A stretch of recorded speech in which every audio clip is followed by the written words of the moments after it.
시청자 여러분, JTBC 뉴스룸을 시작하겠습니다. 윤석열 대통령 탄핵 심판 선고가 16시간 앞으로 다가왔습니다. 주문이 낭독되는 순간 윤 대통령이 다시 직무에 복귀할지 아니면 윤석열 정부가 이대로 막을 내릴지 판가름이 나는 겁니다. 이 역사적 순간을 앞두고 헌법재판소 주변에는 긴장감이, 광장에는 그 어느 때보다 큰 목소리가 가득합니다. 저희 취재진이 헌재와 광화문, 대통령 관저 앞과 국회까지 주요 현장을 지키고 있습니다. 하나하나 가보겠습니다. 먼저 헌법재판소는 저희 취재 결과 선고 당일인 내일 오전 9시 30분에 마지막 평의가 잡힌 걸로 파악됐는데 바로 취재기자 연결해 자세한 소식 알아보죠. 자, 김태형 기자, 내일 헌재가 어떤 결론을 내릴지 가장 궁금한데 이제 결정문은 어느 정도 완성이 됐다고 봐야겠죠? 네, 결정문은 큰 틀에서 완성이 된 것으로 보입니다. 헌법재판관 8명은 오늘도 오전 10시와 오후 3시에 두 차례 평의를 열어서 결정문을 수정했습니다. 오전에 결정문을 함께 보며 수정할 부분에 대해 의견을 나누고 오후에 수정이 반영된 결정문을 다시 검토하는 방식입니다. 이와 함께 문영배 헌법재판소장 권한대행이 낭독할 선고문도 함께 다듬은 것으로 알려졌습니다. 네, 헌재가 내일 오전에도 평의를 잡은 걸로 취재가 됐잖아요. 이렇게 선고 직전까지 평의를 잡은 이유가 뭡니까?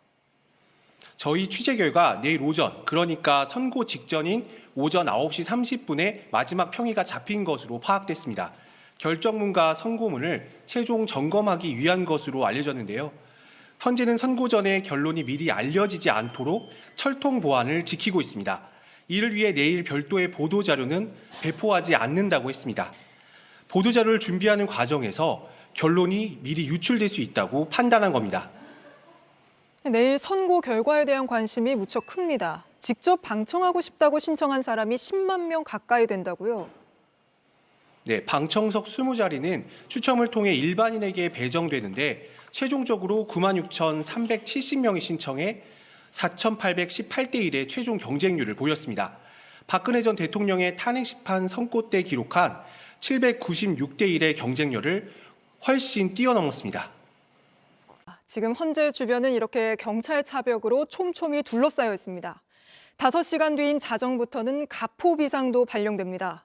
8년 전 박근혜 전 대통령 탄핵 선고 때 집회 참가자 4명이 사망했던 전례를 되풀이하지 않으려고 경찰도 만반의 준비를 하고 있는 건데 헌재 앞 상황 오원석 기자가 점검해봤습니다.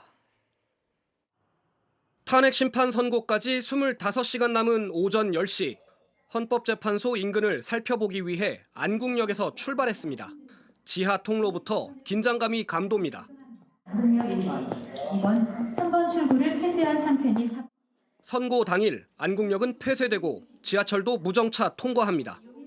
통행이 가능한 지하철역 출입구에도 이렇게 경찰 안전 펜스가 설치되어 있습니다. 출구를 나와 안국역 사거리 남쪽 길로 내려가 봤습니다.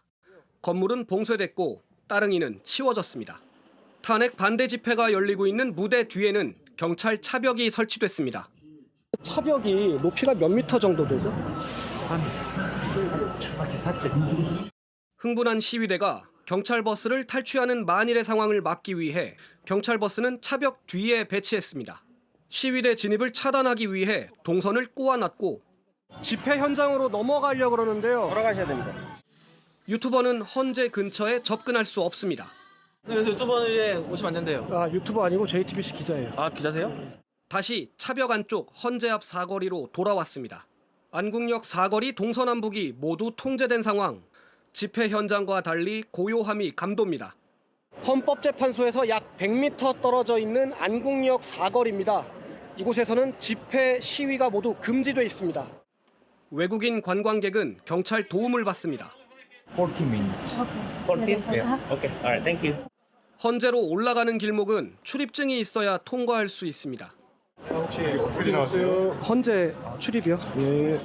탄핵 반대 집회 참가자들이 한 달 가까이 점거했던 헌재 정문 앞도 깨끗하게 비워졌습니다. 선고일 자정, 가포 비상이 발령되면 헌재 일대 경비는 이보다 더 강화됩니다. JTBC 오원석입니다. 탄핵 심판에서 윤석열 대통령 측이 거짓말을 했다는 걸 보여주는 또 다른 영상을 저희가 확보했습니다. 윤 대통령 측은 계엄 당일 국회 지하 통로를 봉쇄할 계획이 없었다고 주장해왔는데 계엄군이 소방호스로 비상통로를 봉쇄하려는 장면이 CCTV에 고스란히 담겼습니다. 유정화 기자의 단독 보도입니다. 12.3 계엄 선포 약 2시간 반 뒤인 4일 오전 1시 5분, 국회 본청 지하 1층입니다. 무장한 계엄군이 소방 호스를 끌고 와 지하 통로 문으로 접근합니다. 실랑이 끝에 방화용 셔터가 내려집니다. 계엄 해제 표결이 이루어지는 본회의장 건물과 국회의원 사무실이 있는 의원회관 사이 비상 통로를 봉쇄하려 한 정황입니다. 계엄군이 소방호스로 문을 묶어 봉쇄를 시도했고요. 방화 셔터를 내려서 그 계엄군이 봉쇄하는 걸 방화 셔터로 막아버립니다. 당시는 국회가 계엄 해제를 의결한 지 4분 후였습니다. 이 사실을 모르고 있던 계엄군은 계속 비상통로 봉쇄 시도를 한 겁니다. 국회 사무처 측은 계엄 해제 결의안이 이미 통과됐다는 사실을 알려주면서 지하 통로 통제는 사무처 권한이라며 계엄군의 봉쇄를 막았다고 설명했습니다. 탄핵 심판 과정에서 윤석열 대통령 측은 국회 지하 통로 봉쇄 계획이 없었다고 주장한 바 있습니다. 국회 각 건물은 지하 통로로 연결되어 있는데 이를 봉쇄할 어떠한 계획도 가지고 있지 않았습니다. 또 윤 대통령 측은 경고성 계엄임을 강조하는 과정에서 당시 의원회관에 국회의원들이 많이 머무르고 있다는 점을 미리 알고 있었다고도 했습니다. 하지만 영상에서 드러나듯 아무 일도 없었다는 윤 대통령의 주장은 사실이 아니었습니다. 계엄군이 국회에 들어와서 국회를 봉쇄하고 하는 장면들이 CCTV에 그대로 남아 있지 않습니까? 이걸 위헌이 아니다 판단할 수 도저히 없다고 생각합니다. JTBC 유정화입니다.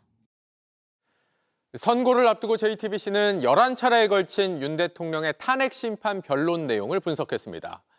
윤 대통령은 155분 33초 동안 직접 발언했는데 가장 많이 언급한 표현은 거대 야당이었습니다. 사과나 반성의 표현은 거의 없었습니다. 먼저 조혜연 기자입니다. 윤석열 대통령은 11번의 탄핵 심판 중 총 8번 직접 출석했습니다. 68분의 최후 진술을 포함해 모두 155분 넘게 직접 발언했습니다. 가장 많이 언급된 어구를 추출해보니 거대 야당이었습니다. 총 39번 언급됐습니다. 거대 야당은 비상계엄을 정당화하는 과정에서 야당의 예산 삭감, 탄핵 소추 등을 자주 언급했는데 이 내용이 고스란히 반영된 겁니다. 거대 야당의 공직자 줄 탄핵은 정부 기능을 마비시키는 차원을 넘어 헌정 질서 붕괴로. 다음은 계엄 해제, 계엄이 신속하게 해제돼 문제가 없었다며 자주 언급했습니다. 계엄군의 국회 진입 영상이 재생된 걸 보고도 아무 일 없었다는 듯 호수 위에 떠 있는 달 그림자를 쫓아가는 느낌을 받았다고도 말했습니다. 윤 대통령 직접 발언 중 12월 6일도 여러 번 언급됐습니다. 자신에게 불리한 증언을 한 곽종근 전 특전사령관의 유튜브 출연, 그리고 홍장원 전 국정원 1차장의 폭로를 두고 탄핵 공작이라 말하는 과정에서 나온 말입니다. 12월 6일 바로 이 홍장원의 공작과 12월 6일 우리 특전사령관의 김병주 TV 출연부터 국민에 대한 사과는 혼란과 불편을 끼쳐 죄송하다는 식의 말만 있었는데 155분이 넘는 발언 중 단 3문장에 불과했습니다. 특유의 습관을 드러내는 어구, 그리고 아까와 같은 표현도 많이 나왔습니다. 그리고 탄핵 기각을 의식한 듯 최후 진술 땐 개헌을 언급하며 임기 단축을 시사하기도 했습니다. JTBC 조혜연입니다. 서울의 한 고등학교 교사가 학생들에게 부적절한 발언을 했다는 논란이 불거졌습니다.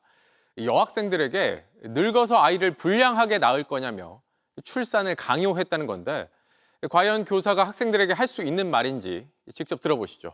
이희령 기자입니다. 서울의 한 여자고등학교에서 생명과학 수업을 하던 교사 김모 씨. 갑자기 책상을 내리치며 학생들에게 출산을 강요합니다. 20대 후반에 나를 31살, 2살까지를 가질 테니까 그 안에는 꼭 나라 이거야. 그때 갖는 게 아니라 그때 나라고 출산을 하라고. 알았어? 여성의 출산 나이를 언급하며 언성을 높입니다. 아기가 가장 건강할 수 있는 나이는요 27세, 8세 때입니다.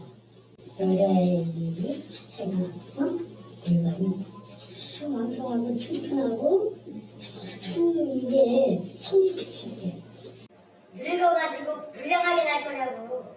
나이 들어서 여자가 애를 먹어도 되구나. 어떻게 책임질 거야? 결혼을 안 하겠다는 생각도 문제라며 비난합니다. 혼자 살겠다는 생각, 이 마인드. 이 중에 3분의 1은 그런 놈들이 있을 거야. 정신 차려라. 본인이 죽었는지도 자기가 몰라. 그래서 썩은 내가 지금한테 누가 뭘까 확인해보고 죽었다고 보고 처리를 합니다. 김 씨가 이전부터 이런 발언을 반복해왔다는 증언도 나왔습니다. 그러니까 2학년 때 생모를 들었었어요. 똑같은 말이었어요. 제 이제 선배들한테 물어봤을 때도 있었다고 하더라고요. 이 성적인 내용 자체가. 실제로 김 씨는 이전에 항의를 받았었다고 했습니다. 이런 얘기 한번 수업 시간에 어느 시간에 한 적이 있는데 항의 전화가 왔어요.